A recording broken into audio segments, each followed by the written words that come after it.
Got it. Oh, clean. Right, so we would like to start with Jeff. Is there anything you would like to say? I hope most of us were pleased this morning at some of the things we've seen on TV. I hope no one was displeased. How long something's going to last, we don't know. This is the first stage of any armament retreat. Yeah. So I was thinking about that and I'm thinking, oh, that was good to watch. And I hope it rings true. And I thought, how often has this happened before? It's in my Bible, it's full of it. It's gone on for years and years, not just in those countries, but all over the world and in our country as well. We've had civil strife in our country, haven't we? Yeah, nation, north against south, things like that. So it goes on everywhere and it continues. But it was sort of an exciting thing. This is really good. Let's hope it lasts. So that was good. But I'm here tonight to pray for us and our things that we're dealing with. You are dealing with conflicts between folks in the town. Those things go on in our towns and villages. So you pray about it now. Heavenly Father, we thank you for the good news we saw on our TVs this morning. We thank you that there is peace breaking out in the Gaza area and much rejoicing in Israel as well. We can't dismiss ourselves from conflict because we realise, Lord, that in our town, people are in conflict with other people, and there's difficulties in relationships in our town. And we are counsellors here to help the town that we love and care for very much. And so we bring our town to you now with the difficulties that we help to maintain good relationships, all the other good things that go on in town that we're involved in. And we particularly think of people that are having difficulties financially and emotionally at the moment. And so in our discussions tonight, Lord, please lead us into making decisions that are the right ones for Ilfracombe and our area. And we bring all our prayers and thoughts together in the name of the Lord Jesus Christ. Amen. Thank you, Jeff. Right, on to the agenda. Item 1, to receive and agree apologies and read of absence. Any apologies? Yeah, well, personally mine, sorry, I'm not charging my laptop. I've had apologies from Councillors Coulter, Councillor Turton, Councillor Newland, Councillor Perrin, Councillor Townsend, and Councillor Quinn. They're pretty good. Any declarations of interest and members submitted dispensation? 16.1 is a letter from me, my position as chair of Ilfracombe Limited. Yeah. So I think the protocol is Thank you for that, John. Item 3, chair's discretion for any matters or announcements for information only. Any chair's discretion.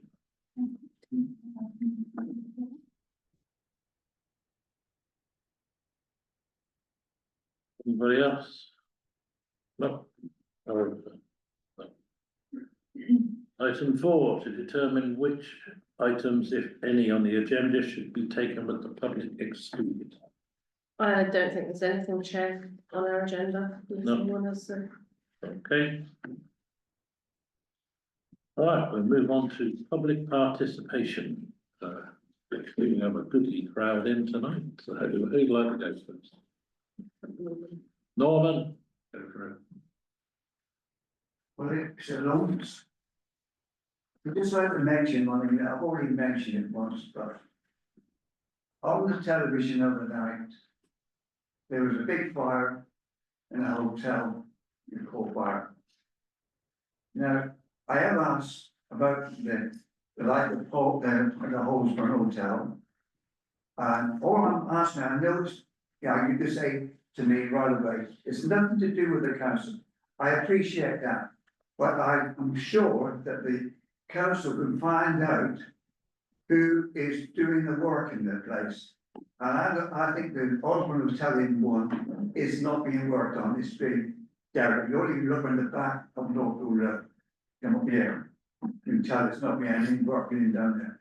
What I would like to sit down and find if the council could find out the builder of who's doing the work there, do something with it, because we've had in this town, how many hotels burnt down? One And or I two. can honestly tell you now, I've lived a long time. I've never known one person being accused of anything to do with any fires that's been in Ilfracombe. So I'd like to see if it's possible for the hotel just to find out who the builder is. And if they could to ask why the work has been stopped. Let me know, and there's the Grosvenor response, all of it. Sure. Thank you. Thank you. Anybody got any comments on that? Well, I know it has been brought up, Norman, at Ilfracombe Regeneration Board, of which we always have the head of planning from North Devon Council, and I think the last I heard they were going to look into it. I haven't heard anything back, but I'll chase them up and see if there's any more information. So yes, it has been discussed, but I don't know the answer. Okay, we'll try. Anything? Yeah, good evening. Good. So I have a couple of questions, going back to the August meeting. I wasn't able to come last month, so this is my first chance to ask these. And these rewind back to the fairly lengthy discussions that were held around the car parking charges in the newly acquired High Street car park. Now, there were a couple of yearly fees put forward. I believe one was £400, one was £365 plus VAT. And I believe the £400 was the agreed figure. And I also believe that whilst these figures were being discussed, it was mentioned that the previous fee was £500. Yeah. So my questions really are, it's absolutely fantastic news that the people that have taken up those parking permits have got themselves a 20% reduction, which is not what many businesses would do with their first properties. But beyond that 20% reduction that's been extended to those permit holders, is there a 20% reduction coming for the rest of the town who use that car park? Or in the hourly range? You mean? Exactly. Okay, any feedback? At present, we have agreed at council to leave the rates as they are from the previous owners, so we could get through the summer season. I haven't brought them up to be discussed as yet, because obviously we've only just kind of come out the other side. It will be for council to discuss and make decisions. The current pricing structure is complicated, and I don't necessarily agree with it, but as I said, we kept it as it was for ease from the previous ownership. So once we get to that point and we can discuss it, we'll probably I won't guarantee you what the prices will be. They will very potentially will be in line with the other car parks in the area. So it'd be the North Devon Council car parks and things like that. So we would look at those and then make a decision, I think. So you didn't settle on the £400? The £400, yes, that was a separate discussion. That was the yearly permit fee. Yeah. As for the daily fees and things, that hasn't been brought up to be discussed. Just from the business perspective, there are obviously some business owners in this room. And in this current climate, 20% reduction, I think most people would be happy to be told that there was no price increase. But the 20% reduction, when there's so many shortfalls in other areas in the town, seems beyond business life. Well, I mean, So the aim was really to make things easier for people in Ilfracombe, of course. It's really for residents. I mean, some businesses will, use it, but really the permits are for ordinary people living in central Ilfracombe, in either flats or houses where there's no parking. So we realised that, if we're going to take over the car park for the benefit of local people, what can we do to try and help people, because people are under pressure, prices are rising, incomes are a bit tight. Yes. We found a way of being able to reduce that cost as a way of helping the town, and it's really as simple as that. I mean, some businesses will take advantage, but that's fine, but it's primarily a way of us helping the people who live here. Yes, but I live here and I'm going to park there, I don't get 20%. No, if you get a permit, then you'll No, pay to this is my question. This is my question. My question was, Yeah. if it applies to that small proportion of the town, what about the whole town? So if you're giving a 20% reduction to 2% of the town that are purchasing those permits, what about the other 98% of the town who drive down from where they live to spend money in the high street? We don't get any reduction. So that's not been brought up for discussion as yet. We'll take that on board, and when it is up for discussion, that will be for council members to decide, but it's as yet not. And not I on the just agenda. make one point, if that's okay. The reason the permits came up was some were ready or due to expire. So a decision has to be made on permits, but it's not the whole package, so it will all be reviewed in due course. Yeah. So no decision can be made on the daily rate. If there's a 20% reduction for certain members of the town, there should be a 20% reduction across the board. If it's not just the people who live in the centre, it's anyone who needs the centre, it's anybody in the town will benefit. It's not available, if they're using that car park, that's the benefit they're getting, it doesn't matter if they're living in the centre or not. So a year ago, I came down and bought, let's say, an L for £1, and I come down and buy an L for £1 in 3 months' time. There's no difference there for me. Well, there's a difference, yeah, we talked about different things that we're talking about, see the annual permit, not the hourly. Well, I think we're talking about difference between residents and businesses, and it's a little bit hard to differentiate. I mean, or you talking right across the board with I'm businesses? talking completely across the board. Right, okay. I think, well, I'll look at work. I don't think it really works. I know what you're saying, but there was a commercial company running the car park. They can charge what they like. We're a caring council and we wanted to help the residents, so we reduced the cost of the permits. We still might reduce the cost of the day parking, but we haven't discussed it yet, so we don't know, but maybe the commercial company that was charging that amount for permits were overcharging. And we brought it back to a reasonable rate. We also brought it back in line with our permits in local as well, so. I think what we do is thank you for bringing the point up, and I think we'll bring it to the council and discuss it, if that's all right with you. Yeah, absolutely. Yeah. Thank you for that. We'll move on to. Hi, I'm Richard Leg, I'm the volunteer lifeboat operations manager at Ilfracombe Lifeboat. And there's some of you have probably got concerns about the asset change that we're going to be facing next year. So I wanted to come and give you my thoughts on that. Firstly, the change is part of a larger fleet review across the whole country. Currently, there's about 150 all-weather lifeboats in the country, and that over the next 15 years is going to be reducing to 100. So we're the first of many changes across the country. We as a station were briefed a couple of weeks ago about the change, and we saw all the statistics, and we completely understand the change and why there needs to be a change. Some people have said that the lifeboat was paid for by a member of the town, but it wasn't. It was donated by the Barrington Penny High Foundation. They didn't have any connection to Ilfracombe at all when they donated the money. The Ilfracombe lifeboat was just the next lifeboat to be financed when they donated that money. The Barrington Penny High Foundation are fully aware of the change. Their lifeboat will continue to save lives. It's not right here, where we're stationed here. And it's likely, not confirmed yet, but it's likely to be at Appledore.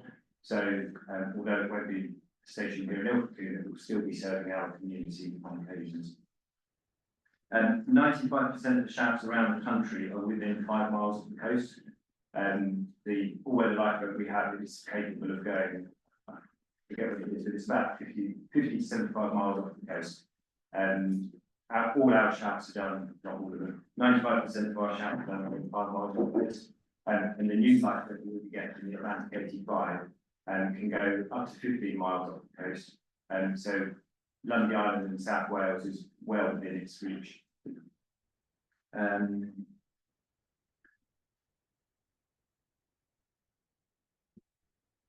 Those shouts that we can't do with the Atlantic 85, which is a very, very small amount, will be done by Appledore, Mumbles or Barrydock. And I appreciate that Appledore can't always get over the bar, but with when they're changing from a Tamar lifeboat to a Shannon lifeboat, which is what we've got, and their window of not being able to get over the bar will be heavily reduced with the different lifeboat, which is the way that the water jets work.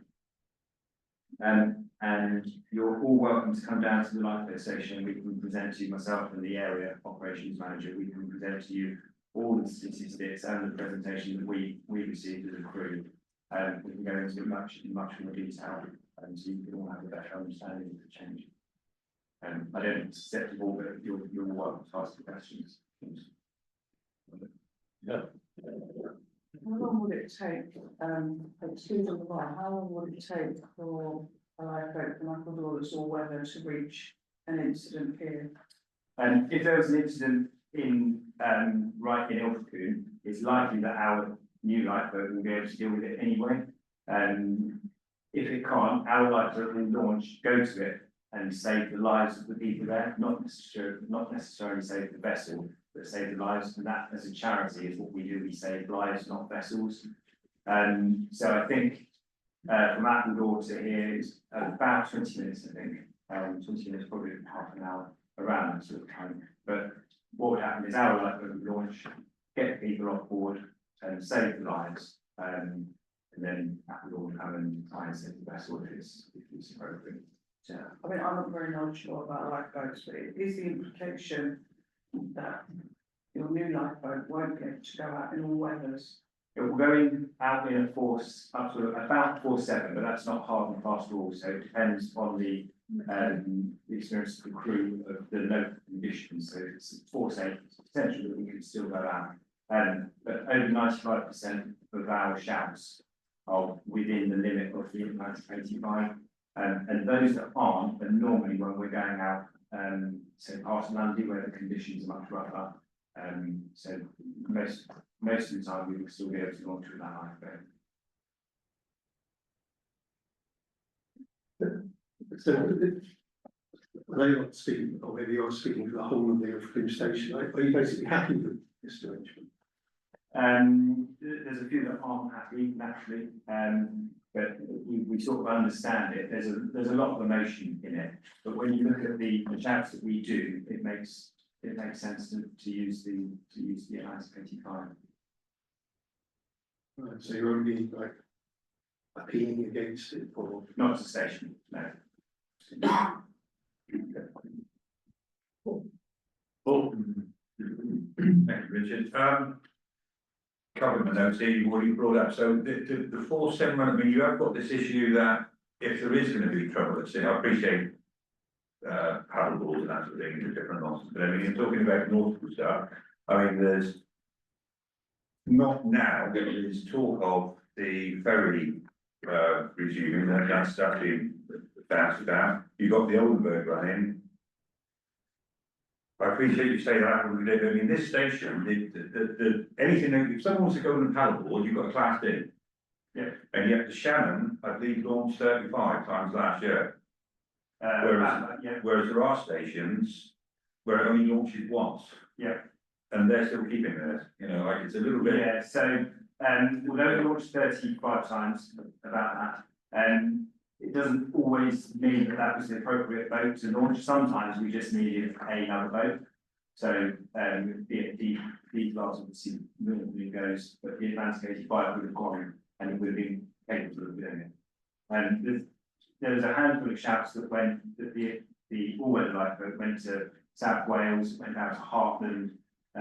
So some of the shouts we did just because the Coast Guard picked us, but there's no reason why Appledore couldn't go on one of the South Wales stations.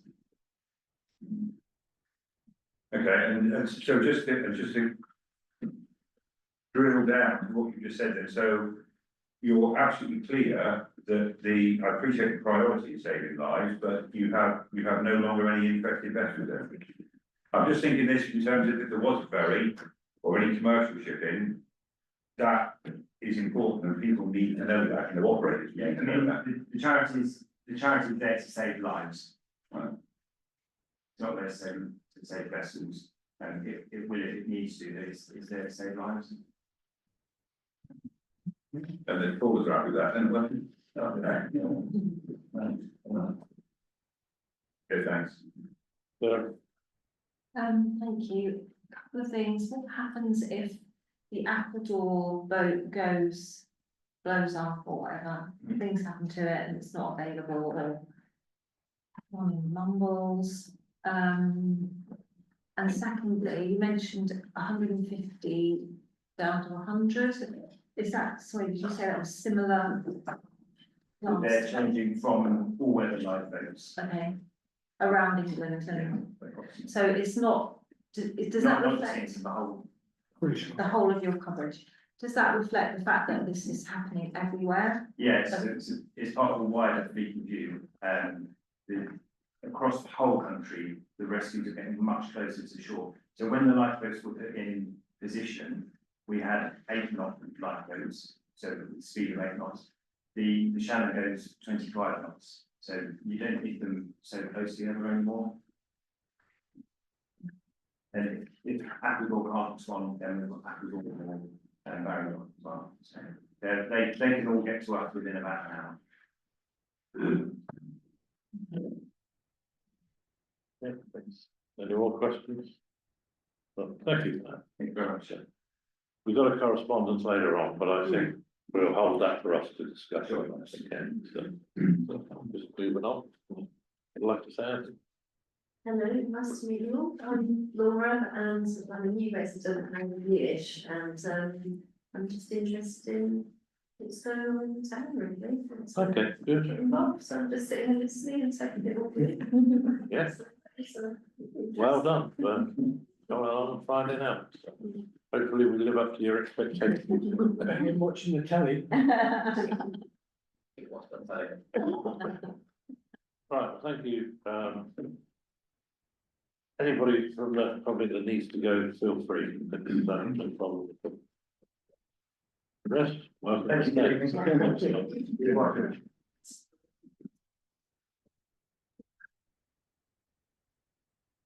Right, moving on to item 6, let's approve and adopt the minutes of the last full council meeting on the 8th of September. An update on any actions taken from those minutes. First of all, any questions or any things coming up from the minutes that you want to mention? So I'm going to propose that we adopt those minutes. Do I get a seconder? All in favour? Any against? Abstentions? Oh, good. Right, minutes of the planning committee. Note and approve any recommendations, 15th of September. That'll be June. Thank you very much. Can I present you the minutes of the planning committee meeting held on Monday, the 15th of September? I take it you've all read them. There wasn't anything controversial as far as we were concerned. We were pleased to support most of the applications. And if members have got any discussion, anything to ask, please feel free to do so. But I'm just putting these before you to note. Any questions on the minutes for June? No, no, good. You're home and clear, June. Okay. Right, item 8, minutes of the finance and general purposes meeting. The note and approved recommendations, 22nd of September. Trevor, That's what planning for the refugee GP, you have the report. If you have any questions, do ask them. The main point which has come out of the meeting is 8.1, which is a proper office in going to in a minute. About car park charges for rotary with Christmas. If you've got questions about anything else, then now's a chance. home very well. Right, moving on to item 9, minutes of the staffing committee. If I put it in my report, Oh, yeah. yeah, 8.1 you need to do, which is to approve the Christmas. This is where winging it doesn't help, I can't remember what the charges were.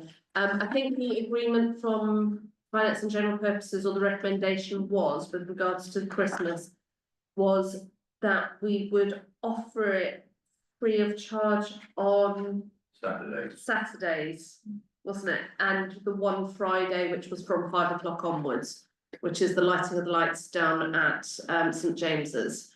So if members are all in favour of doing that, it is, I thought it was, sorry, and the High Street car park as well as Rotary.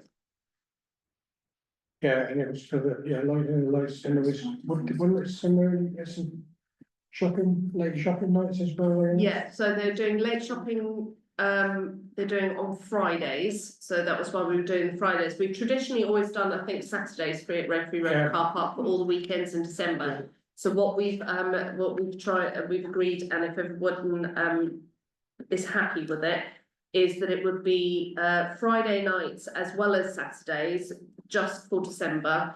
That covers the late night shopping at the High Street car park for the High Street. As well as Rotary, it covers the lighting of the little lighting of the lights that they do down near Pippingems on beginning of December. Yeah, I think that covers all of them if you do those. So that was the recommendation, which I know. Do we need to vote on that? Yes, because it's a financial, Yes, we're giving money away. Oh. yes, Yeah, yeah. there is financial implication. Would somebody like to propose it? Yeah, I'll propose. We can second it. All in favour? Against? Abstentions? No, good.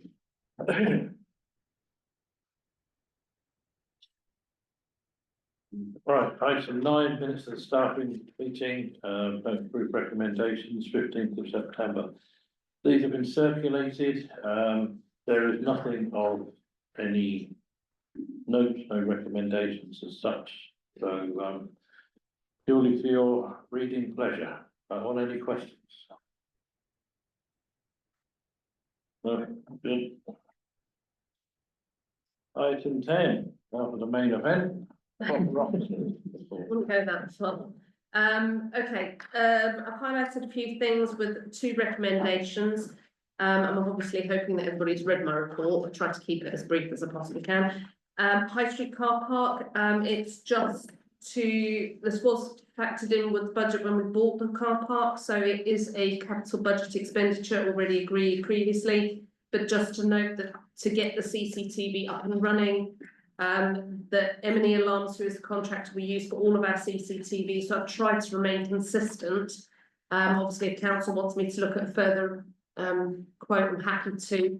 But at the moment, they've come in at £892.30 plus VAT, with an annual maintenance charge of £90 plus VAT. And if it helps, when we budgeted, I think we had around £2,000 for any remedial work for CCTV and ANPR systems, so we're well under that.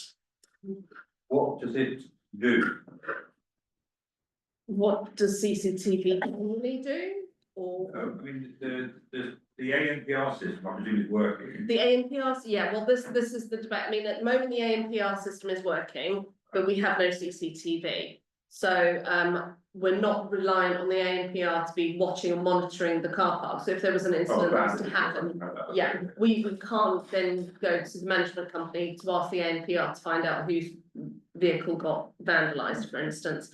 This would be for our security and the security of the cars that are in the car park. So But there is CCTV already there, but it is linked to the previous owner's account, and I can't get it back without redoing the whole system, but it would be future proofing it. Just to clarify, are you using ANPR for your enforcement? Yes, Okay, not using. No. 13. no, so at the moment, What what, issues last time with ANPR at the town road, can we? Yeah. Different company. yes. And well, it's what was in place previously and has been in place for a long period of time. It seems to be, and I will obviously touch wood when I say all these things. It does seem to be working quite well. The management company, it seemed to be fair. We've had a few emails where people are not happy that they've been fined, but they can't prove that they haven't been, but there is a process and they have to follow it through. And by doing it this way, we're getting revenue from the ANPR. So when the fines go through, we get a portion of that fine. If we do it the opposite direction, or we use NDC enforcement, like we do in Ropery Road, we negate that cost. We don't get that cost because that is an agreement with NDC that if they enforce it, they would take the cost of the fines. So. Okay. So yeah, So- need an agreement, count 10.1. Okay, well, as my car is parked in that car park at this very moment in time, I am all in favour of these.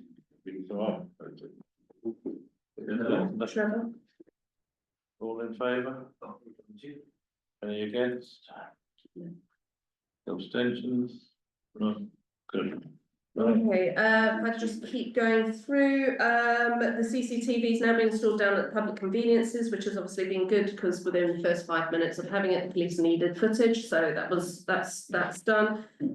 Those public conveniences are still a nightmare and still a bit of an issue with the actual doors, but we have been on to the actual company who is conscious of the fact that we will possibly be buying more doors from them, so they're going to come and have a chat and see what they can do about fixing it. And it is literally because members of the public are putting the locks down when they go out to stop the doors from closing, which means that the next person isn't being charged, and that's damaging the doors.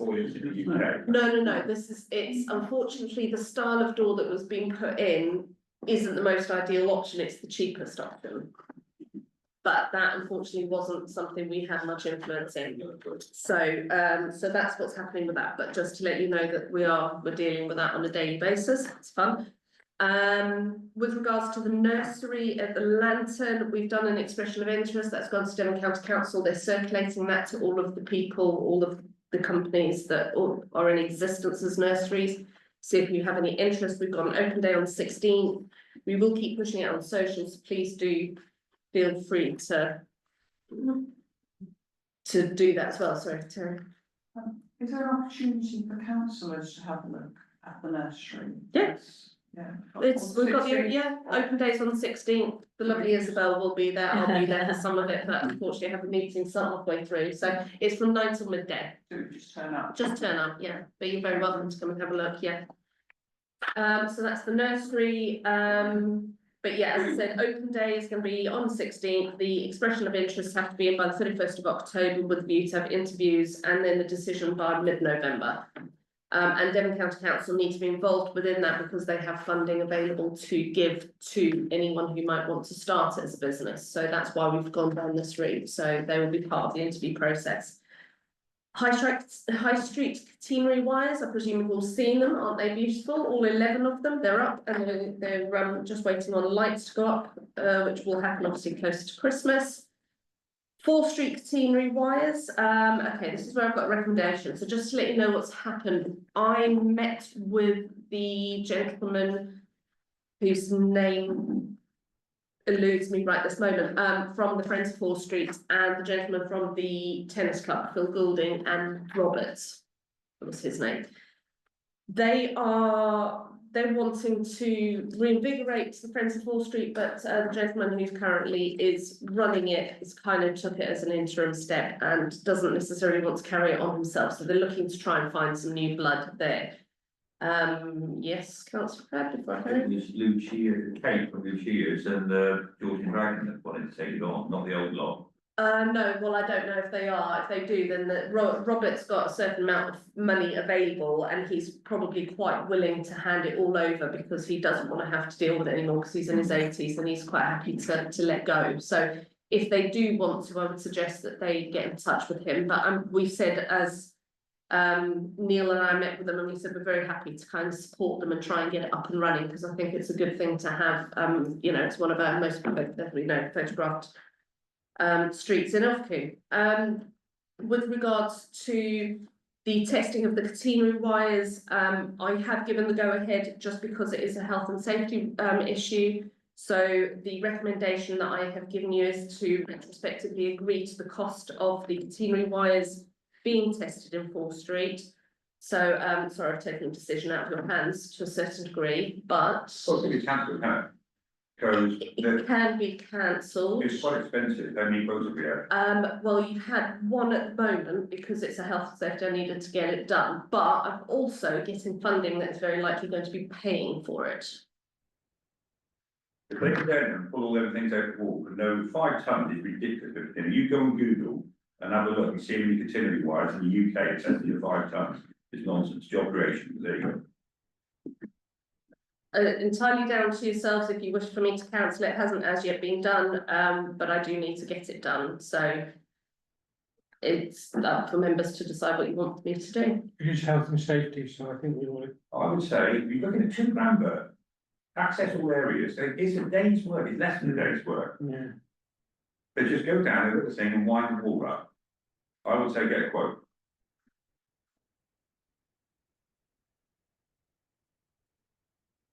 Okay, Okay, so. that's one decision I need. Can you just repeat, Laura, what the option is that you've got on the table? Well, there isn't much of an option. Whatever happens, I need to get them down and tested. So we have agreed that we own the catenary wires and the lights down 4th Street. That's what council agreed last month. What comes with that is that with that ownership and having said that you are reliable for the public insurance since 2018, there has been no maintenance of those lights since that period. So those wires that are up there have got to, all of them have got to, the lights have got to come down, the wires have got to come down, the electrics all will be switched off. Then what they've got to do is test every single point along that they go across. They're probably riskier because rather than being like the ones in the high street going from one to the other building, they're a continual string. So if I have one that goes, it potentially has a knock-on effect. So that's the risk that we're running, and we did lose one last year. This is what's kind of brought all this to a head. So that is what needs to happen is the wires need to come down, the lights need to come down, all the fixings need to be tested and force tested to make sure that they can carry whatever weight we decide to put on them in the future. And then we will replace the wire that goes across very likely, but that's a further quote after the testing's been done. You've got a quote for the original, the assessment. This is literally just the assessment and force testing to make sure that they are safe. And then whatever comes next, I'll get a quote for. As I say, I'm doing everything I can to try and find funding to do it so that council isn't paying for it. I think I've got funding to do this through the North Thames Council, similar to the catenary wires they did in the High Street, but I haven't as yet had confirmation of that. So it's fairly urgent to. It has to be done. Yeah. Because unfortunately, if it doesn't get done and something happens, I'm liable. When will you know whether you can get the funding? I could potentially push to see if I can find out this week. It was only discussed last week, so it's still, you know. If it's cost neutral, then. Yeah. Good. And you're kidding other people apart from having any alarms to do it, and they think you get an awful lot of work in this time, don't they? Okay, so we'd have to get a quote if we're gonna do that, so I guess we need to put it to a vote. Are we gonna deal with the haste and safety issue with the £2,000 that we've got up front, and probably get it back? Or are we going to, What about if I changed it and said that if you give me up to this value, Delegated, yeah.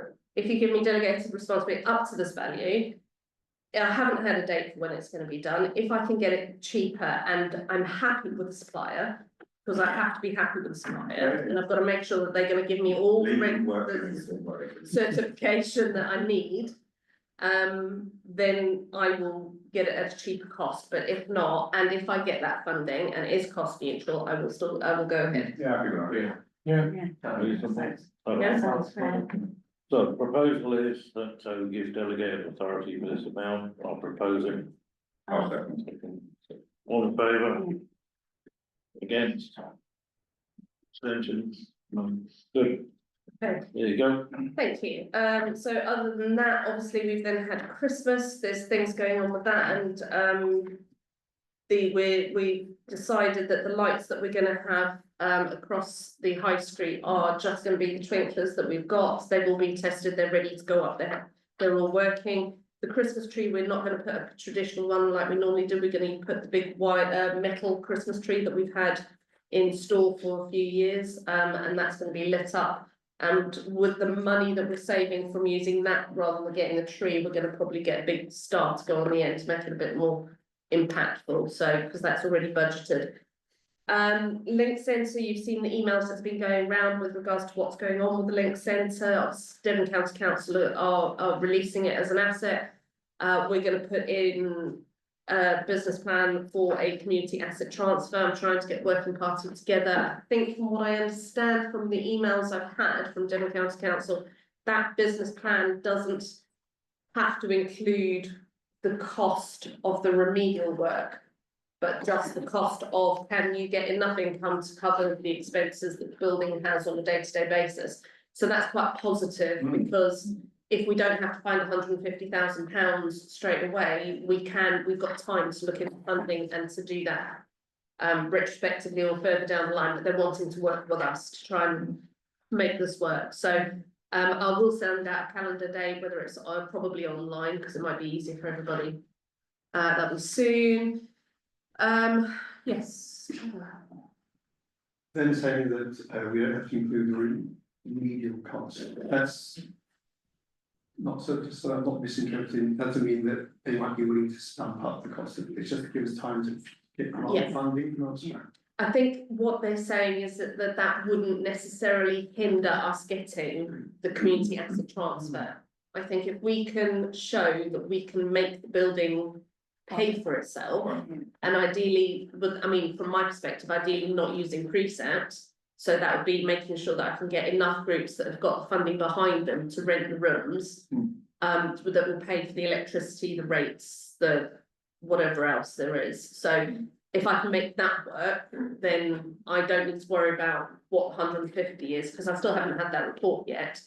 But we can then, that buys time. It, like you said, it's not, doesn't mean they're going to give us the money to do that. I mean, that would be a lovely scenario, but I'm not sure that's going to happen. Are there any indication of timescales about how long this will take to spread? No, not yet, but they're not rushing me. I'm being very open about the process I'm going through, so I keep emailing and going, just to let you know where I'm at and where this is what we needed to do. And so they're being quite good about not pushing me. So let's just keep talking to the States team. Yeah, I just wondered if we're looking at next financial year or are they going to take it in? Potentially, we could possibly, I mean, I'm on holiday for a whole month, so you can use that as an excuse to drag it out a little bit past Christmas, so we'll see how we go. Yes, I do get a holiday occasionally, not very often. Right, moving on, unless anyone else has any more questions about the Link Centre. No, okay. Computer hardware, you gave delegated ability for that. The 2 computers down on reception have been replaced, and I think the customer services team are very happy. We're not spending the entirety of the budget, but we will raise this with F&GP that we carry over whatever we don't spend this year into next year, because that will mean we'll then probably replace all of our laptops at that point, because they really are literally on their last legs. I can't get my percentage up past about 40–50% on the battery, so that'll happen. And budgets we're currently working on, and we will bring that to F&GP as soon as we can. Any other questions? I'm going to ask you before, I was mildly curious, it's an easy one, do we know roughly how big the metal tree is compared to the? Big. It is big, is it? Okay, it's a great It's, answer. they've worked out how to get it up. I'm not asking too many questions about how they've worked out how to get it up, but it comes in sections. And they've managed to work out how to do it. But I don't know, do you know how tall it is? I think it's the one, do you remember it was outside the, what was the investor? Yeah, Nick's wasn't it? It was like bespoke made for Christmas, but well, Nick paid for it years ago and then it's just been sat doing nothing since. And at the time, I think S&H put a load of staff off around it and stuff, but I think Rob seems to think he's got enough twinkly lights to wrap it, so it was festive. It's gonna be a trial and error. So hopefully it will look amazing and I have full faith in my team. We could put lots of fireworks inside it, it's all that space inside, you know. I could do a number of things, but again, health and safety, that's correct. Okay, thank you. All done, All right, done. thank you, Laura. So moving on to item 11, RFO report. So you've got the report, I've also put out an addendum for extra invoices that came in this week already. Firstly, could I have somebody to propose and agree the accountant's later?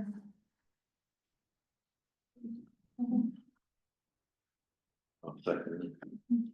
All in All in favour? favour? Yeah. That's, right, so the outstanding. I know we had problems with bank statements and all, you know, back on it, because the way that Lloyd sent them wasn't in time with the meeting and everything. I'll do it off. Yeah, okay. So what we've got is the.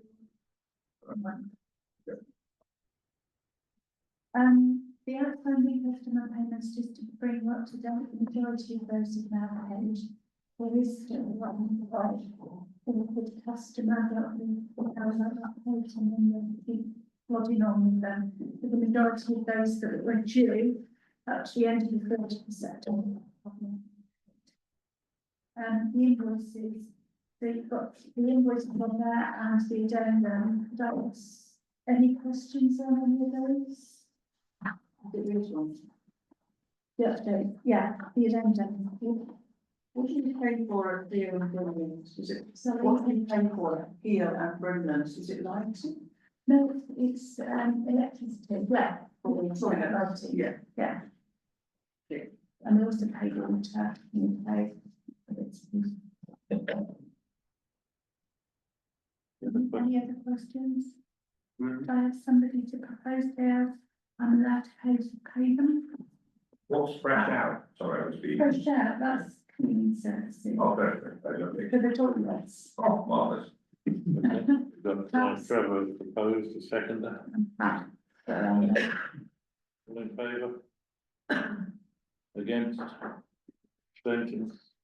Good. Right, there was an extra point in my report, some reason didn't seem to have heard on the agenda, but 11.3 was to review and make decision, read the quotation from Expert Access. Expert Access were Dormer Cabot. Dormer Cabot provide the maintenance for our front door, the automatic door. And they provided us with a quote which is exactly the same as it has been for the last 3 years under the new management, and I just need all, okay, all in favour? All in favour? Okay, I'll get that work done and sorted out. I have 2 extras just to bring to your attention. Tomato Energy, who currently provide the electricity for, I think it's Brimlands. Street car park. Yeah. Their contract is coming to an end. It was with the other with the company we bought it off, and it's coming to an end. So we need to have a look at what they're going to charge us, but also I will get our company that look at Bionic, who look at all of our bills and see if they can get a cheaper price. Also, South West Water has sent us one for here. It was the one place that wasn't included when we agreed the bulk. It was one that still had a year left to go. So I will check as well with Bionic whether there is anywhere cheaper. I very much doubt it, although I have found out that the business provide services in the South West. So we may go to from them as well, but I will find out and I will come back to the FGP with the quotes for those two.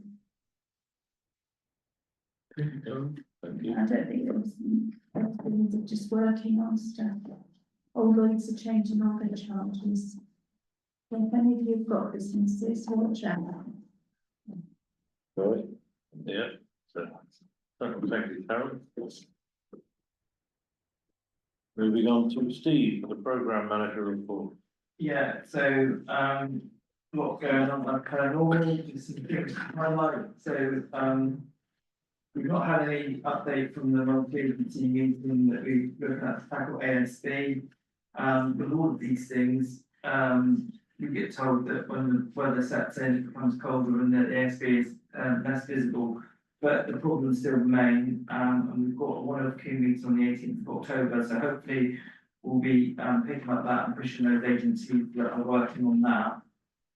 My personal view is, I think there should be a framework in place. I think this is one of the disadvantages that we have, is that we don't have very much power, and it's difficult for us to force our views on certain things, particularly from an officer's point of view, where really we need agencies to take a leading role and then sort of coordinate people.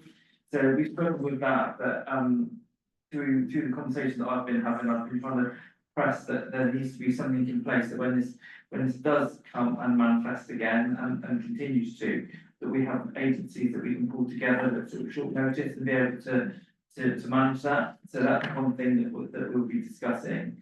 Like I said, the next one of the meeting is on the 15th of October, which is next Wednesday, and it's all on Teams, and you're more than welcome to come. And in that meeting, we'll be basically working through the themed working groups and the stuff that's come out of that. One of the other things we're due to meet with Cume Coastal and PCN later on this month to move the wellbeing team into Cume Coastal, which forms part of a wellbeing hub there. It's delayed, there's things going on there, but we're sort of trying to work on that. Hopefully we'll finish the wellbeing website soon, which hopefully will be at the beginning of November, which will be good, and link everything up together. And as Laura mentioned, there is further work on the link centre that's been going on. But again, we feel that we're in a position where DCC are offering it to us, and now we've got to put together a comprehensive case to see if we can keep it. But we've gone out to agencies and partners, and so forth. Not very good response to that. So we'll continue to push that, and hopefully we can get something like that. Because if not, I fear that it will be sold on the open market. This version, I'm sure you worked this out as well, but I mean, if you look historically, it doesn't have to be public service places that use it. I mean, when it was counted, I mean, for example, the Chester, I don't suspect the Chester pay a fortune, but that's another night, it's 20 quid, isn't it? Like, when they keep the lights on. So it can be a wide, you can cast your net wide. Yeah.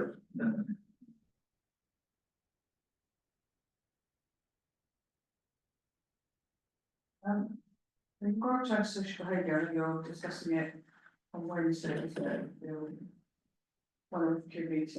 I just want to comment that one of the things is what should be the expectation from the public when they report in antisocial behaviour. So I reported into antisocial behaviour 10 days ago, and I still haven't had any response from the police. So I think that's something to build into it, because that's why people don't report. It makes a nonsense of their thing about report. Yeah, you need a response back, even if it's just aren't they? I acknowledge that nothing's gonna happen on this occasion, but. Yeah. It's a deterrent, isn't Yeah. Is there any progress on the 10 incidents? As far as I know, the person that was in the TLW category, on video and all sorts. I think it's being dealt with, and I think it's being dealt with in a sensitive nature, because, yeah, I think it's being dealt with. No, it is being dealt with, it's not just. Yeah. Ongoing. I think there is more, I don't think that some of the vandalism is attributed to the person that was on social media. I think there's more stuff that's going on there. Okay. One other question on pavements. We weren't going to replace the blocks, we we're going to use tarmac instead. So, Do I remember that? No, so, well, that is a discussion that I think Neil's got, that he's doing he's got to do a review of the pavements, basically. So DCC, what will happen is if they deem that a certain section of pavement isn't suitable and is too, and is blocked, the likelihood is you'd lose that block service, and they would tarmac. But they won't necessarily do it unless it gets to a certain criteria before they actually replace sections. So I know that Neil's got that on his list of things to do. Yeah. The overall. Yeah, so, and it kind of comes up in Yeah. the town team meeting when the highways Do officer. that, but there you go, Mr. Crowe. Just, it's the big 18x9 slabs, if there's any settlement, they can rock a little bit, which is what irritates county. Well, if you look where they've done this before, and I think North Dakota, so here's one area. Anywhere where there's a nice little twee bit of bricks, which is normally on the drop hill sections, that remains. And it's 18x9 slabs in between that they live. The reason they can't repair the pavements is that you can't get the 18x9 slabs anymore, so there is an argument, or you could be. Once you lift up, you could stack on a pallet, but that doesn't happen apparently that they do, so, but that's why, but the little bricky bits do stay. Okay, right. Yeah, I thought we were gonna have random bits of tarmac dotted around. No, it would be a fair chunk of tarmac, then a bit of brick, and another. Okay, just from an aesthetics point of view, We'll never get improvements again, will you? When you think that took about 12 months to do the ice cream, then what the budget would have to have been. All right, thank you, Steve. Anything else for Steve? No, good. Item 13, to receive reports proposals from Ilfracombe town councillors. Oh, big bang.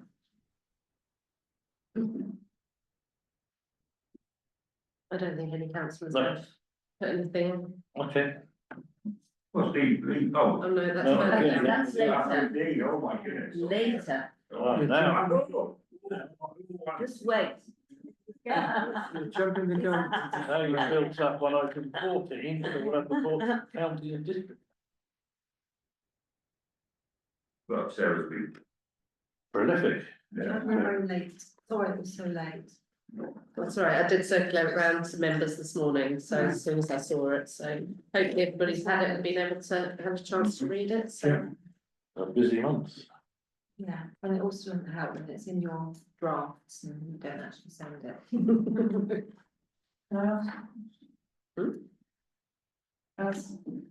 Sorry, I see the 911 is the new.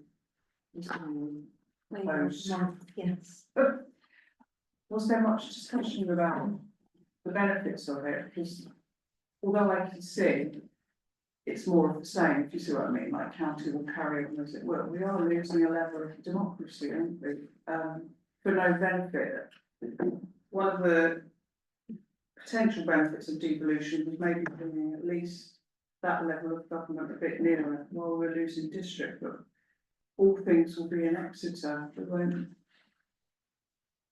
Yeah, the presentation that we were given in a whole day was basically comparing sorry about all this, but the 541, which was the preferred option possibly for most of the district councils, to this larger Devon model, which is more or less could say business as usual.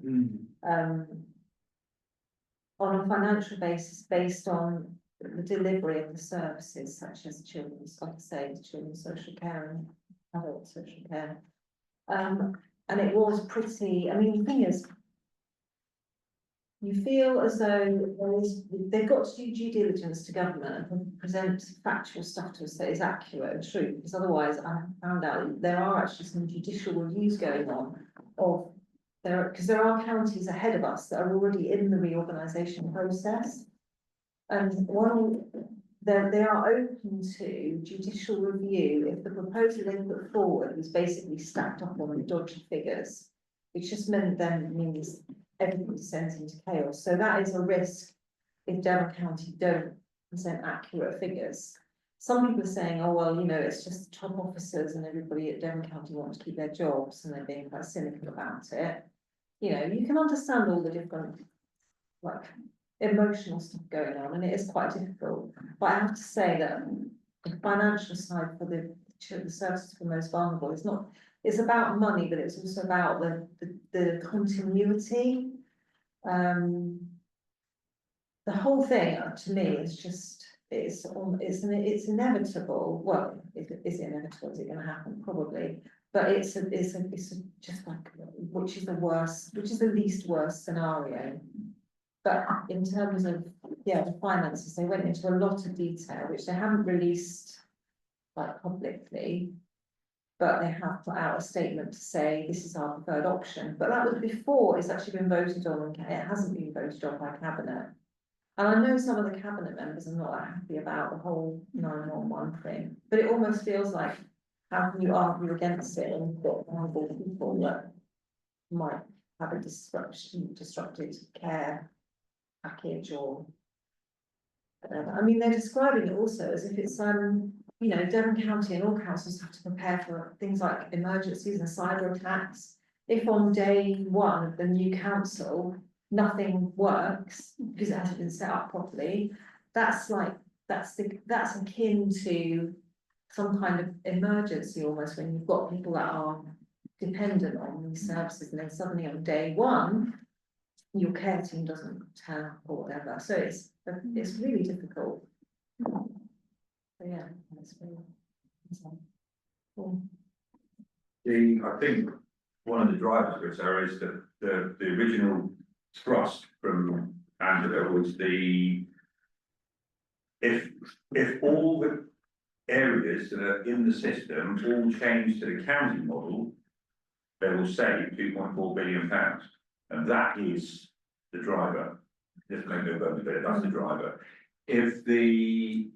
I think there was something on the back of this is about 158 new councils being proposed, and not obviously in Devon, you know, there's all throughout the areas. And if that went away, the 2.4 billion would be about 2 billion, but it would be the other way.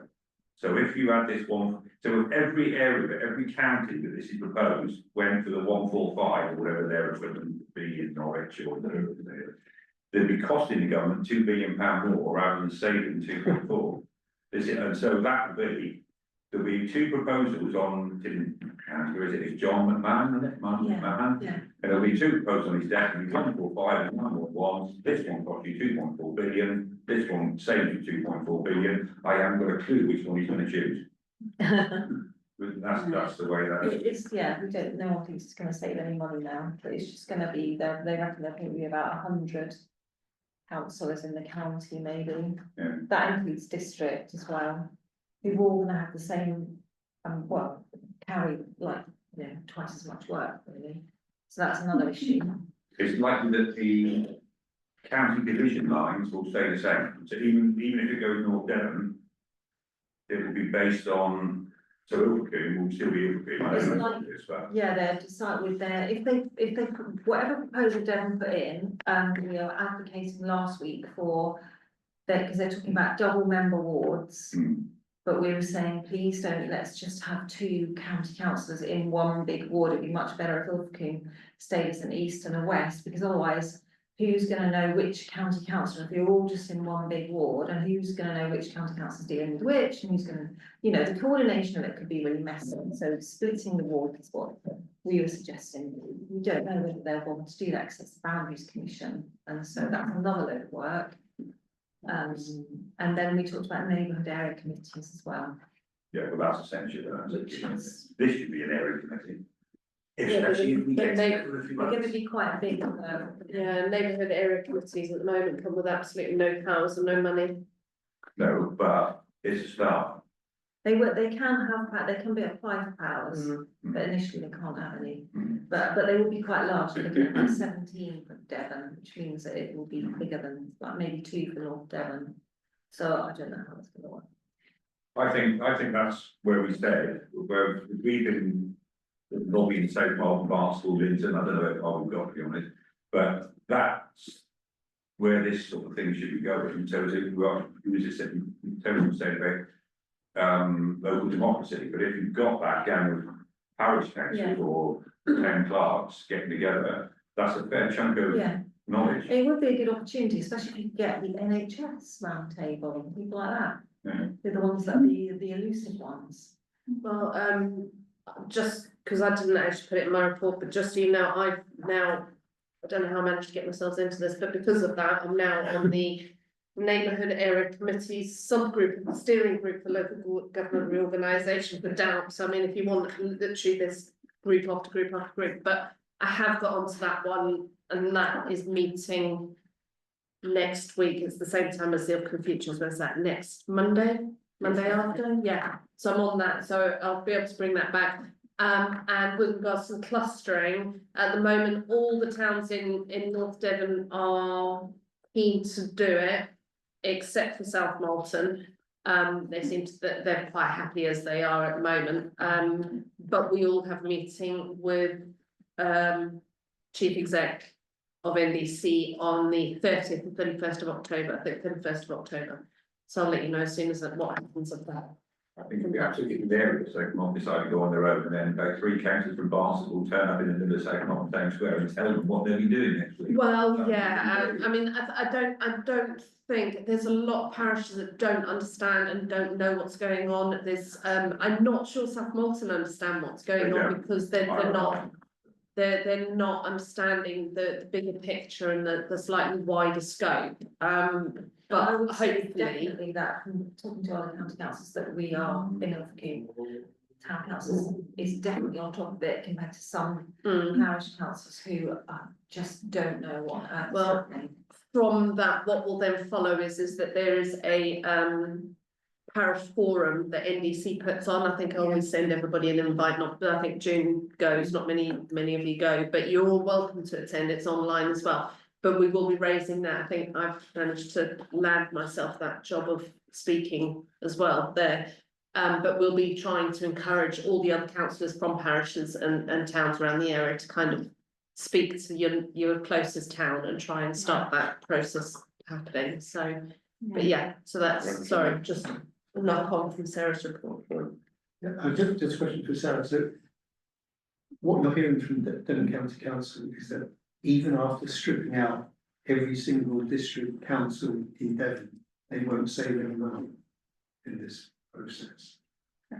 That's not so much from Devon County, If it's a new unitary, but the unit. I think that's more of a national sort of just feeling that about local government organisation that actually initially when it was proposed, it was all about cutting councillors, therefore saving money, but now it's looking like it's not actually going to be, it's not going to look like that at all.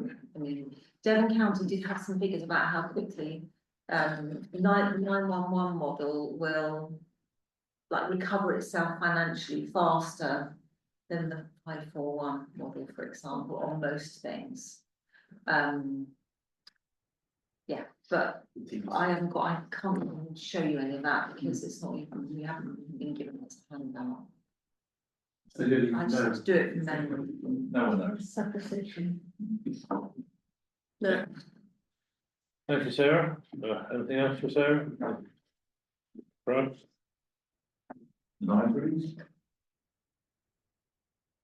Libraries, what will happen to libraries?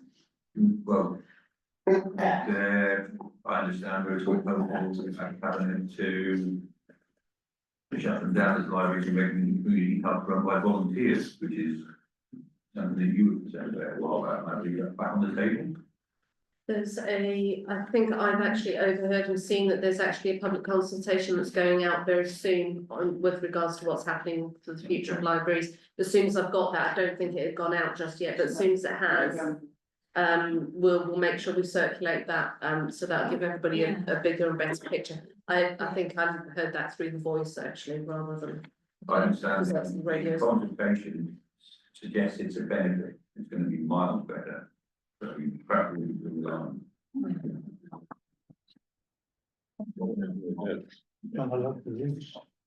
Okay, we're all done with Sarah, we'll move to, working groups and, councillor champions, if it's that. Hi. Liam Lincoln, Paul, I know you're really. But now I've got there. So first of all, any questions on the report? I've got a couple of updates, but any questions on what was written? We're talking about the village car park, the hotel site development. There's been no progress in finding out, you know, who did the break-in. Oh. You know about that, don't you? Yeah. But it's obvious that they went on the back roads. They knew what they were doing, they knew the timings, they knew what was on site, where, what time to go, when people had left. And they went the back way because we had people with CCTV in the village who looked at the CCTV. No, they knew what they were doing. So, Inside job. well, you know, but there are lots of people on site at the moment because, you know, it's moving on, lots of people involved in the roof, everything, so, yeah. Did you get this open day, wasn't there, to go? There was, so I did go to that, I went with Alan Bannister of the residents. So we went along to have a look and they knew we were just going to have a nosy, but most of the village went at some stage. But now anyone can go and have a look at the show house, you just have to make an appointment. It's Stags, the agent, so you can make an appointment and go and have a nosy if you want to.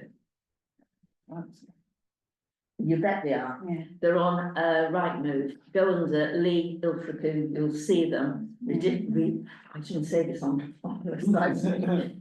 Yes, they are. It's, yeah. Well, they're not cheap, huh? Beautiful area. Yeah. Well, it's, I'm not sure how many houses are under offer yet, but I do know a couple of the apartments are, but the houses, not yet.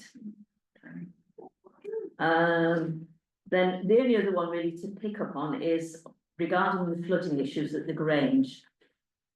One of the key problems had been, apart from the drains, it had been the increased flooding in the last 2 years, which had arisen since tenant farmers of landowners very, very high up at Lincoln that started planting maize. I personally wasn't aware of the whole implication of what maize can do to the soil, and I know Sarah's been involved in this as well, and we had great work done by a couple of the residents at the Grange, you know, sending in videos, and for them, this DCIS team who finally came on board after having, you know, no joy with the Environment Agency previously, you know, on the same day, basically, they got things going, been in touch with the owner of the land, who is going, you know, was very apologetic, and that shouldn't be an issue, but it'll be another year down the line. But just regarding the general flooding, work was agreed to be done on the wall at the entrance to Grange, which really comes back from when Paul was involved, and, you know, Sarah's been picking this up, which is great. But this week was a bit concerning that although this work scheduled in for November, it nearly missed the deadline because Highways hadn't been in touch with the freeholder. The Granges, it comprises flats, apartments, so that the residents there will be leaseholders, and there is a freeholder for the land. They needed his permission. They've known that since, when did it go back? March, April time, when it was agreed it was gonna be done. So it's now been sorted, back and forward, emails this, it's finally been sorted, but he could have pushed it back even further. So I just asked Sarah that maybe in any Harry's meetings, if you can say, if there is a system, don't leave important elements, you know, to right to the end. If that had been done up front, we wouldn't have had a lot of stress that came up this last week. I'm sure you've had it as well, because you've been bounced back here. The whole thing might not happen. Yeah. But anyway, the good news is, at the last hour, it's all happening.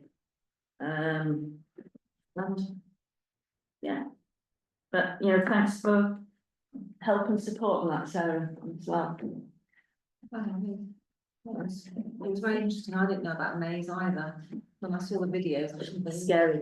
Can you enlighten me on maize, please? Do you really, I'm sure a video, do you want to see No, a I tell video? you why, because we're Oh, up the tours, there's a big field of maize up there, and it's unusual, you don't see it up there, and now you're saying that, I'm wondering what the hell's gonna happen. you're better explaining the maze. All I Quickly, know quickly. is that when it's harvested, it can, which is usually late, presumably it hasn't been harvested.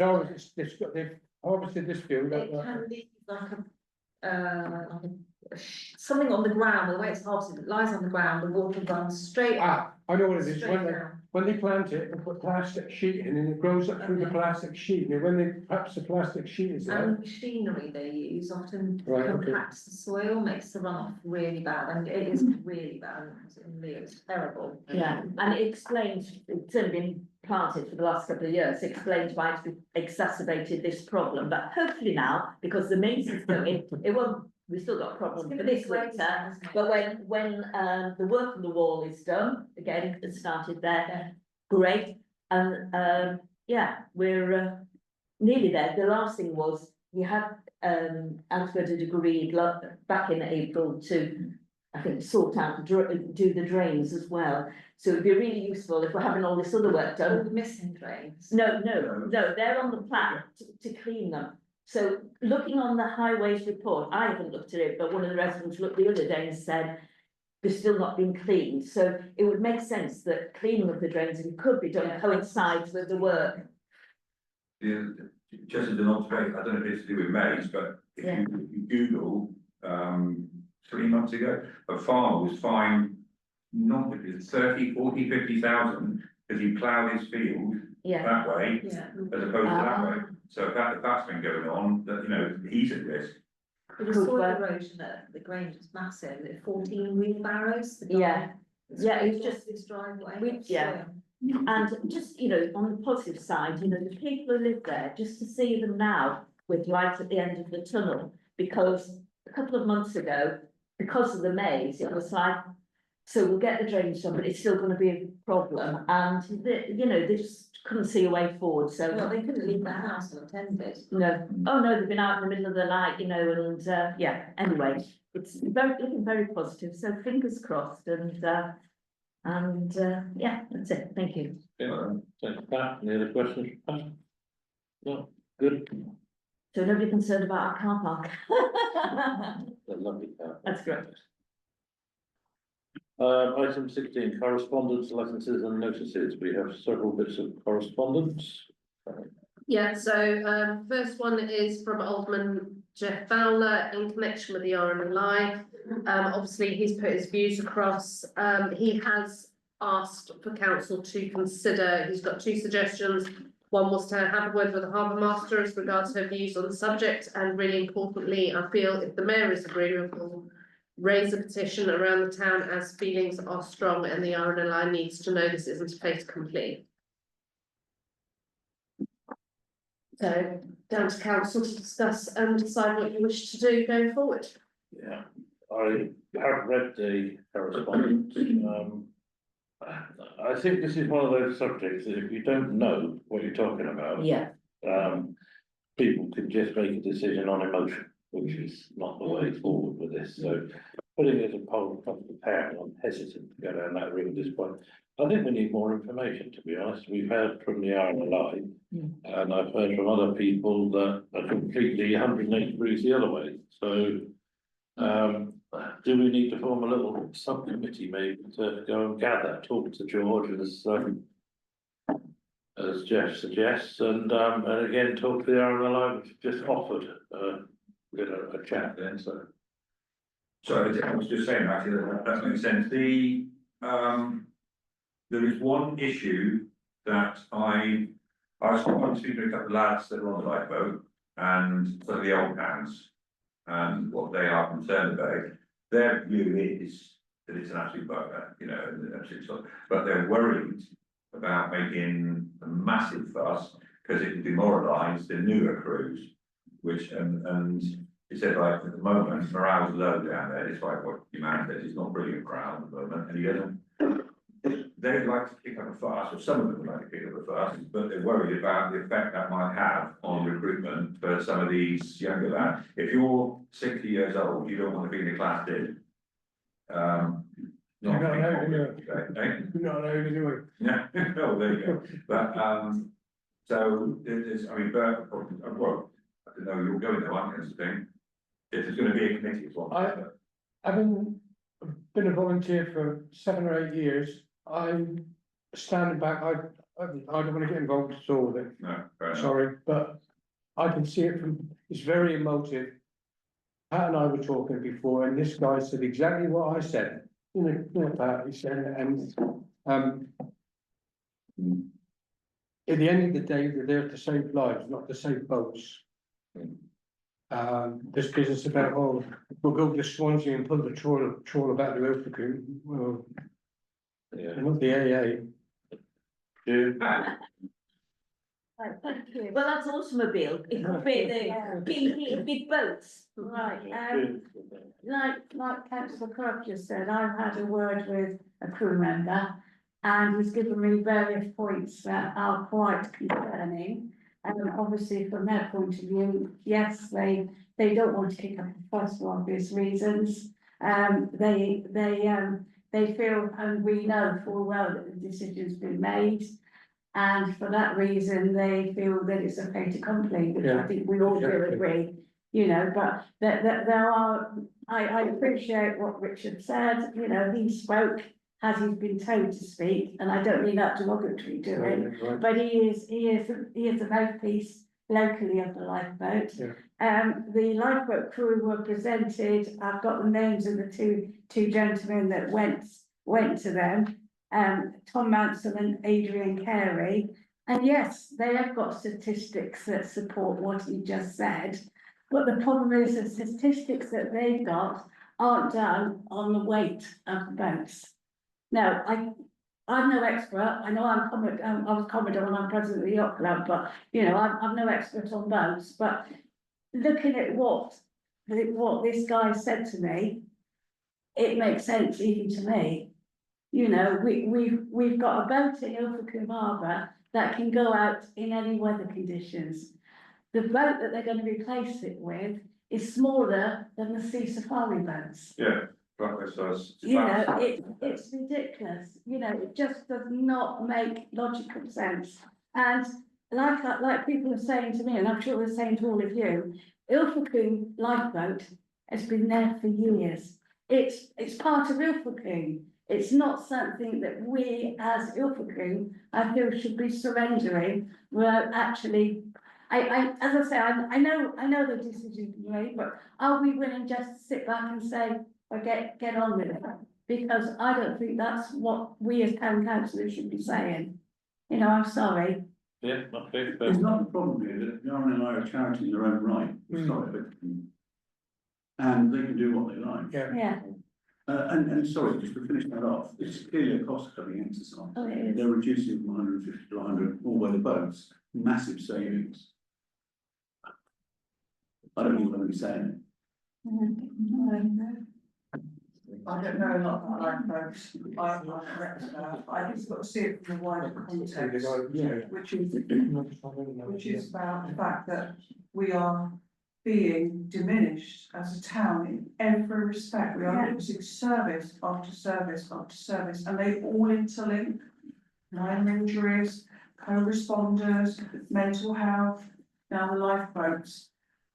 We are growing in size. we have our issues, which, you know, deprivation of health inequality, yet we are losing every service which supports the people that live here and who come here on holiday or on day trips. We should be, when we fight about something, we should be making a point about that wider picture. It's not just the lifeboats, it's everything else around it. Okay. So, Yes, I do agree. I feel this has already been basically decided by powers that be. Let's say this, the lifeboat is a massive part of our community. I was brought up and my dad's being on shore service. I used to watch that boat every day. I've seen was lives being saved. I can remember going back 15, 20 years when the S&P fishing boat was off Lantern Hill. And our lifeboat went up to launch and another lifeboat came up from south coast. 2 lifeboats had to pull this giant vessel off the Lantern Hill. Yeah. I do fear this decision, it's not our decision, will cost lives. It might not, but it could. And let's also admit that I know it's to save lives, but that lifeboat is a massive part of the community. People watch that lifeboat. When that lifeboat gets launched for rescues or for training, the amount of people that watch it, it's almost like a little bit of a tourist attraction. But if you look back, or Council Cabot no more especially, back to rescue days in Ilfracombe, we had helicopter come down, all the services come down and show what they do, not just to show off, also to educate people the dangers that we face as a coastal community.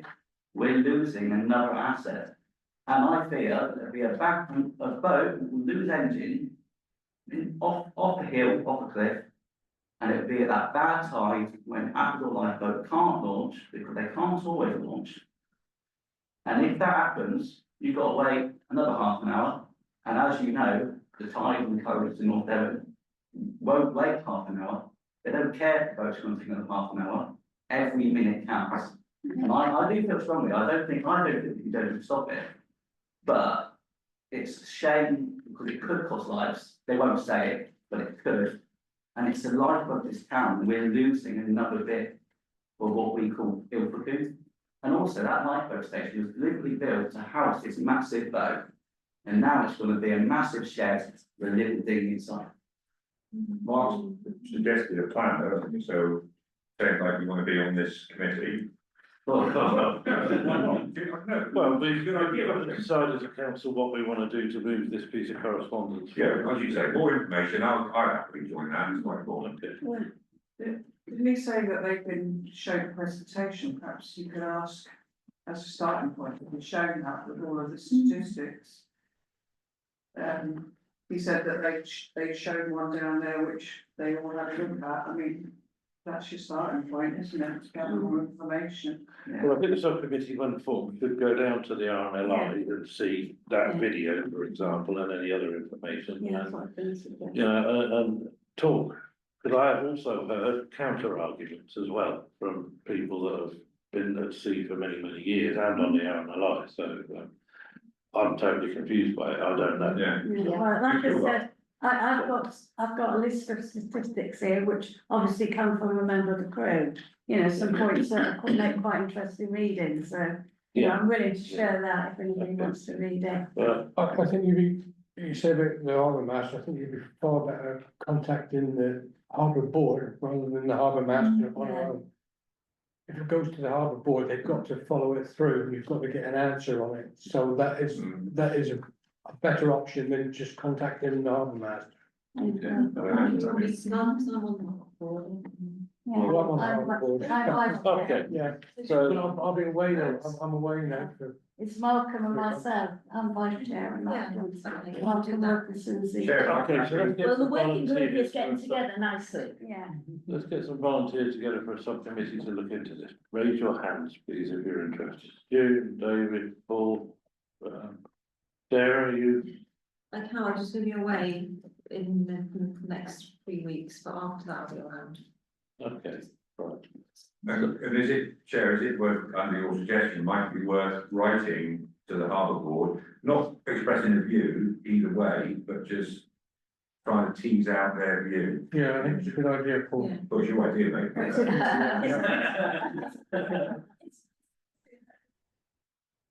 Yeah, but if it's a letter Yeah. from, like Bo Yeah, says, if to you get a start letter, it. they've got to reply. Yeah. So So let's- be an agenda item. Yeah. Yeah, concerns Mayor. from the town council. Yeah. Okay, right, I'll work on you on Yeah. that. Yeah, Neil, did you want to volunteer? Your hand was slightly up, but not completely up. I wasn't sure how many people you get, but you seem pretty. Currently, 3/4, are you on this as well? Why not? I'm writing a letter, so I will be on. I'll work with you on the letter to make sure we cross any boundaries. Okay, thank you, that's good, we will do that then. Next item on the agenda then is the Ilfracombe request for Rotary Road car park.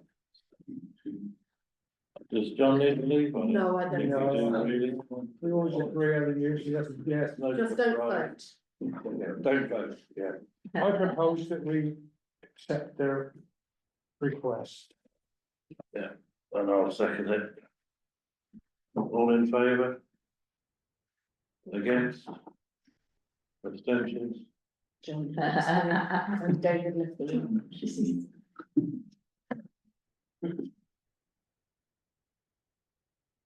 Probably can't stay if you weren't in the room, I'm only joking. That's a good point. For that one, right, so the Ilfracombe will go ahead again. Thank you very much. Fantastic event it was too. Even in the rain, In the rain. yeah. IGTA councillor briefing.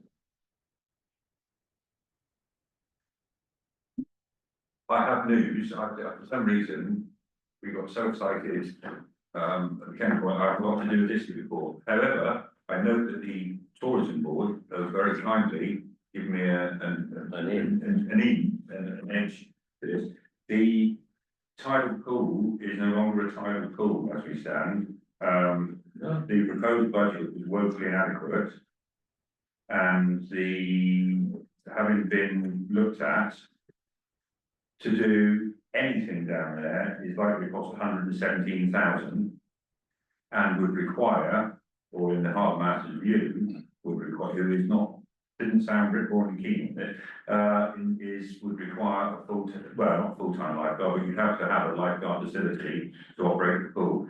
Even if, as was suggested, that it was operated as a pool for specific groups, such as a dive club, the fact that it existed would be deemed, in her view, to be encouraging people to jump in and use it when it wasn't banned. So the choices at the moment are £1,000 for extra signs to say do not swim in here, or £117,000 to do basic works to make it a bit safer. At the moment, the signage is winning. Can I ask why on earth did it be that amount of money for something that collective order on its own without any help from man at the moment? I think there's a load of extra, not fencing, sort of like vertical, horizontal fencing that we've got in, so you can get in from various areas. There's another safe means of egress required, so you've got to have some sort of staircase or something up at the north end. And there's bits of railway sleeper and things from the original pier from 1870 or whatever, and all that's got to be dug out. And there's places down there where there's holes in stuff, and that's going to be all filled with concrete, so that you can't dive and get your arms stuck or legs stuck when you're down there. The budget of 10,000 was a little bit bigger, yeah. Your town clerk is benching up and down behind you, so. Well, I'm just kind of wondering, is North Devon Council actually saying anything about this outside of his, I presume it's in a particular group of minutes as to the final decision with regards to tidal pool, because obviously it's been talked about and it's been put out there as the IBTA highlighted. Is there going to be the next? SNR, and they've done finish yet. Okay, so it's part of the SNR, so Yeah. are they going to be doing any publicising of the fact that it's been delayed or what happening? Well, yeah, but that's not helpful. So it would be helpful if there was some communication from Yeah. North Devon District Council with regards to the situation. so that we can feed this back to residents There will be, and I'm people sure. like, I would imagine the report will be going to the harbour board for a start, because obviously that is a discussion that we always usually have in the harbour board meetings. It was initiated by the harbour board, Yeah. and the delay has been, they've been waiting for 18 months or 2 years for a report to come from some organisation, the safety and. The report is done in July 2023, but. Oh, Everyone never told that, no. So as I say, that's a lack of communication. Okay, one at a time, Sarah. Sorry, I thought there was more money than 10,000 set aside. but I don't. 24,000. Yeah. And I asked, a bit late, but I asked today for an update on the pool, but I haven't had anything. if you do, or if there's any official communication, I think there is something that we should really be letting people know, Yeah. rather than just. Okay. accepting it. It's been reported, thank you for that, Paul.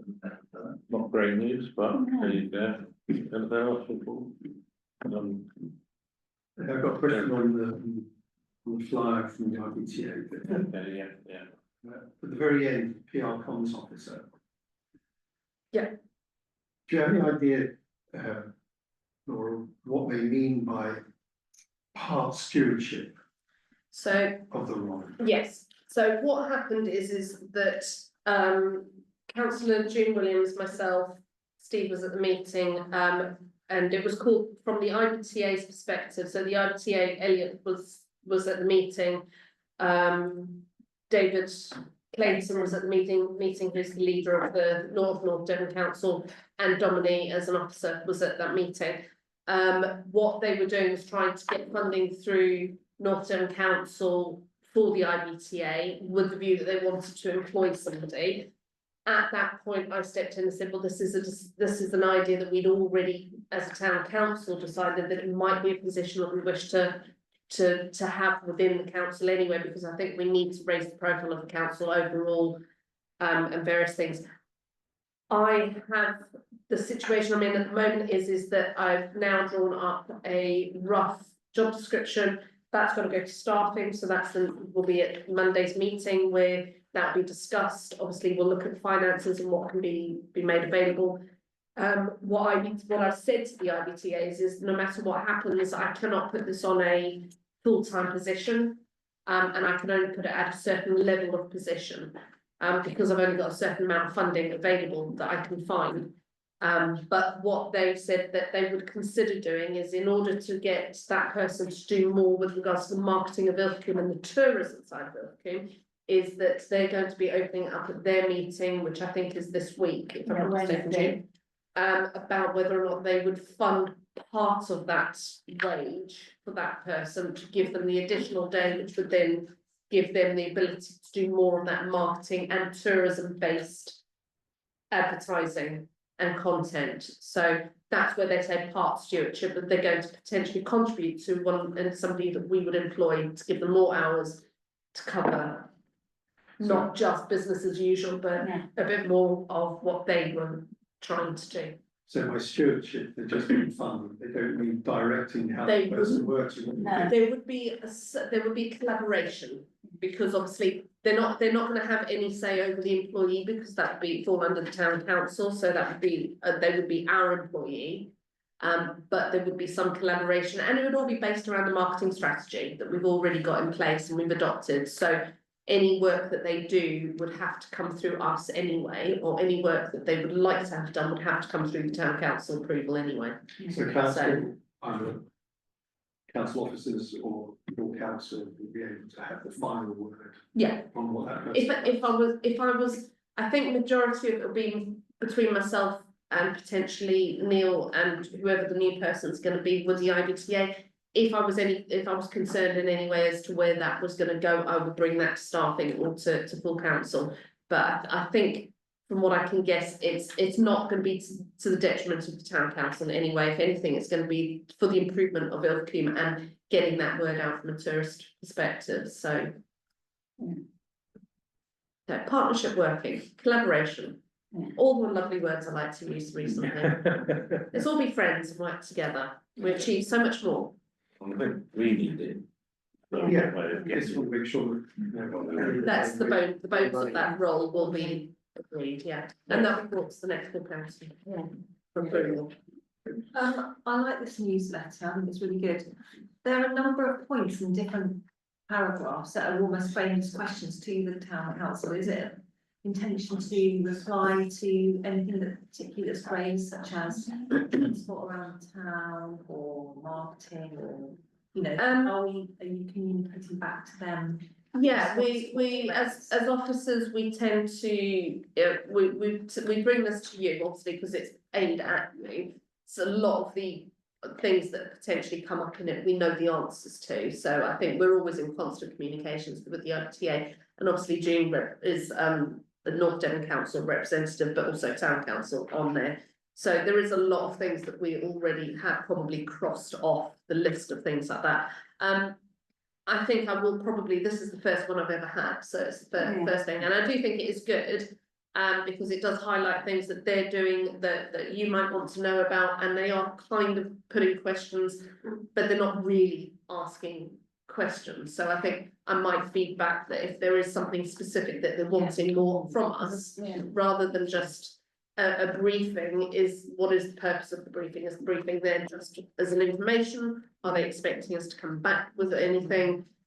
You know, that's the discussions I've had, so I think we just need a bit more guidance on what the expectation is with something like this. So it's good format. Yeah. I'll take that back to the members when I'm for meeting on Wednesday and say, you know, thank them and say, you know, we are appreciative of the way that they presented this.